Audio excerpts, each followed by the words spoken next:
एक ऐसा देश जो एक वक्त तक झुग्गी झोपड़ियों का देश हुआ करता था और आज दुनिया के सबसे विकसित और सबसे अमीर देशों में से एक है। यहाँ का आर्किटेक्चर पूरी दुनिया में जाना जाता है और अगर आप यहाँ घूमने चले गए तो एक से एक खूबसूरत इमारतों को देखकर आप अपनी आंखों पर ही विश्वास नहीं करेंगे। आज यहाँ हर छठवां नागरिक करोड़पति है। हम बात कर रहे हैं सिंगापुर की। ये रूप सिंगापुर का हमेशा से नहीं था, पर ऐसा यहाँ क्या हुआ कि 35 सालों में सिंगापुर की तस्वीर यहाँ से यहाँ तक बदल गई और यहाँ तक सिंगापुर को पहुँचाने में किसका हाथ है और उन्हीं ने क्या स्ट्रेटेजी अपनाई और अंत में हमें इस देश से क्या सीखना चाहिए। इन सारे सवालों का जवाब जानने के लिए आज हम चलते हैं सिंगापुर के अतीत में। नमस्ते दोस्तों, मेरा नाम है आकांक्षा और आप देख रहे हैं हमारा YouTube चैनल डिस्कवर फैक्टोलॉजी। तो चलिए वीडियो शुरू करते हैं। बाकी एशियाई देशों की तरह सिंगापुर भी ब्रिटेन की गुलामी की जंजीरों में बंधा था। करीब 150 साल तक यहाँ हुकूमत चलाकर फिरंगियों ने 11 अप्रैल 1959 के दिन सिंगापुर को आजाद कर दिया। यह पहला मौका था जब सिंगापुर को सेल्फ रूल का हक मिला। ली क्वान यू सिंगापुर के पहले प्रधानमंत्री बने, लेकिन अब तक अंग्रेज सिंगापुर को पूरी तरह बर्बाद कर चुके थे। यहाँ सिर्फ गरीबी, भूखमरी और लाचारी रह गई थी।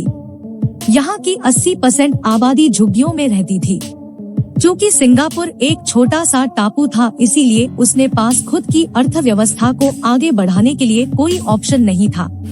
ना तो नेचुरल रिसोर्स थे और ना ही तेल के कुएं। प्रधानमंत्री ली क्वान यू ने इसके लिए एक रास्ता निकाला। 1963 में उन्होंने सिंगापुर का मलेशिया में विलय करा दिया।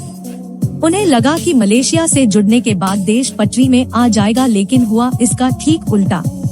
लेकिन यहाँ मलय और प्रवासी चीनियों के बीच तनाव बढ़ने लगा और अंत में मलेशिया ने 1965 में खुद ही सिंगापुर को अलग कर दिया।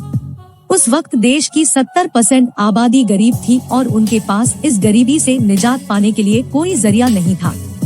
लेकिन ली क्वान यू ने हिम्मत नहीं हारी। उन्होंने अपने देश की जनता से कुछ अपील की, जैसे घर साफ रखो, देश साफ रखो, अच्छी अंग्रेजी बोलना सीखो। लोग फिर भी नहीं माने तो उन पर जबरन ये नियम लागू किए गए।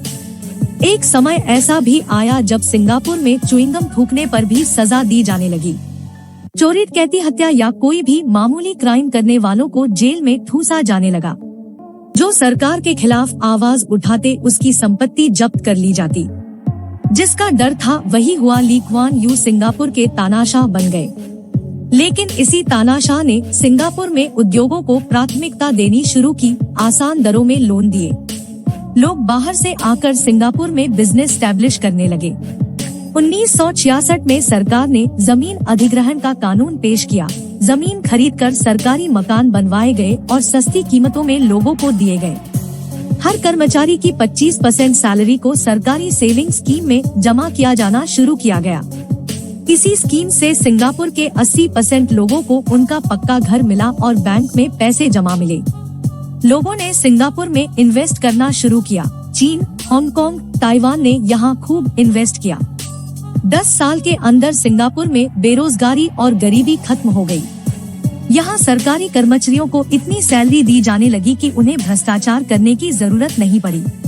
सिंगापुर में सभी को धार्मिक स्वतंत्रता दी गई। देश को सेक्युलर बनाया गया। 30 साल के अंदर सिंगापुर एक विकसित देश बन गया। आज 54 लाख की जनसंख्या वाले देश में 2.5 लाख से ज्यादा लोग करोड़पति हैं। हम इस देश से ये सीख सकते हैं कि अगर हिम्मत रखा जाए तो कुछ भी हासिल किया जा सकता है। फिलहाल के लिए बस इतना ही। अगर आपको यह वीडियो पसंद आया हो तो इसे लाइक कीजिए और अपने दोस्तों के साथ शेयर कीजिए। और अगर आपने अभी तक हमारे चैनल को सब्सक्राइब नहीं किया है तो सब्सक्राइब बटन पर क्लिक करना ना भूलें। मिलते हैं अगली वीडियो में, तब तक के लिए धन्यवाद और नमस्कार।